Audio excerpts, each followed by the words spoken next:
যদি কারো শরীরে এই তিনটি চিহ্ন দেখতে পান বুঝে নিবেন ওই ব্যক্তি জাহান্নামী। জাহান্নামী ব্যক্তিদের শরীরে দুনিয়াতেই তিনটি চিহ্ন ফুটে ওঠে এবং এই তিনটি চিহ্ন যদি আপনার অথবা কোনো ব্যক্তির শরীরে দেখতে পান বুঝবেন ওই ব্যক্তি মহাপাপী এবং তার জন্য জান্নাত হারাম। কি সেই তিনটি চিহ্ন তা জানতে হলে দেখতে থাকুন আজকের ভিডিও। প্রিয় দর্শক, আপনি যদি হযরত মুহাম্মদ সাল্লাল্লাহু আলাইহি ওয়াসাল্লামের উম্মত হয়ে নিজেকে ভাগ্যবান মনে করেন অবশ্যই আলহামদুলিল্লাহ কমেন্ট করবেন। আজকে আমার প্রিয় নবীর ভালোবাসার মানুষগুলোকে দেখতে চাই। প্রিয় দর্শক, অবশ্যই ভিডিওটি শেয়ার করতে ভুলবেন না। আপনার একটি শেয়ারে হয়তো অনেক মানুষ হেফাজত হবে। তো চলুন শুরু করা যাক আজকের ভিডিও। পৃথিবীতে ঝড় তুফান হওয়ার আগে যেমন একটি আলামত দেখা যায়, কোনো বিপদ আপদের আগে যেমন লক্ষণ দেখা যায়, ঠিক তেমনি জাহান্নামী ব্যক্তিদের মৃত্যুর আগে শরীরে তিনটি চিহ্ন ফুটে উঠবে, যা দেখলে বুঝতে হবে ব্যক্তিটি জাহান্নামী। জাহান্নামী ব্যক্তিদের শরীরে প্রকাশ পাওয়া চিহ্নের মধ্যে প্রথম চিহ্নটি হলো তার চেহারা কালো হয়ে যাওয়া। আল্লাহ তাআলা প্রত্যেকটা মানুষকে আল্লাহ প্রদত্ত নূর দ্বারা সৃষ্টি করেছেন, কিন্তু যে ব্যক্তি একটানা পাপ কাজ করতে থাকবে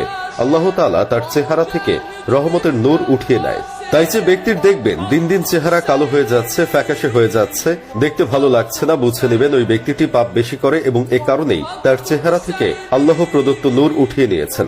যাদের চেহারা জন্ম থেকেই কালো তাদের চেহারার ভিতরেও দেখবেন একটি মাধুর্য আছে, চেহারার মধ্যে উজ্জ্বলতার ভাব আছে, একটু মায়াবী বর্ণ আছে। এটা হয় তখনই যখন সেই ব্যক্তির উপরে আল্লাহ প্রদত্ত নূর থাকে এবং এই নূর থাকার ফলে ওই মানুষটিকে সুন্দর লাগে। 2 নম্বর হলো ওই ব্যক্তি যাকে মানুষ ঘৃণা করে, অর্থাৎ ঘৃণিত চোখে দেখে। প্রিয় দর্শক, আল্লাহ যদি কোনো বান্দাকে পছন্দ না করেন তাহলে তাকে আসমানের ফেরেশতারাও পছন্দ করেন না, এমনকি জমিনের ফেরেশতারাও তাকে অপছন্দ করে। হাদিস শরীফে উঠে এসেছে, আল্লাহ তাআলা যখন কাউকে অপছন্দ করেন তখন তিনি জিবরাইল আলাইহিস সালামকে বলেন, আমি অমুক বান্দাকে পছন্দ করি না, আমি তার উপর অসন্তুষ্ট।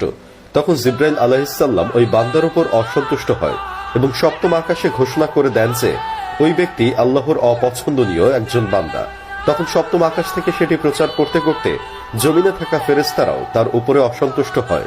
এজন্য মানুষও তাকে পছন্দ করে না। তাই যদি কাউকে দেখলে ঘৃণা লাগে, পছন্দ না হয়, দেখতে ভালো না লাগে, তাহলে বুঝতে হবে ওই ব্যক্তিটি জাহান্নামী।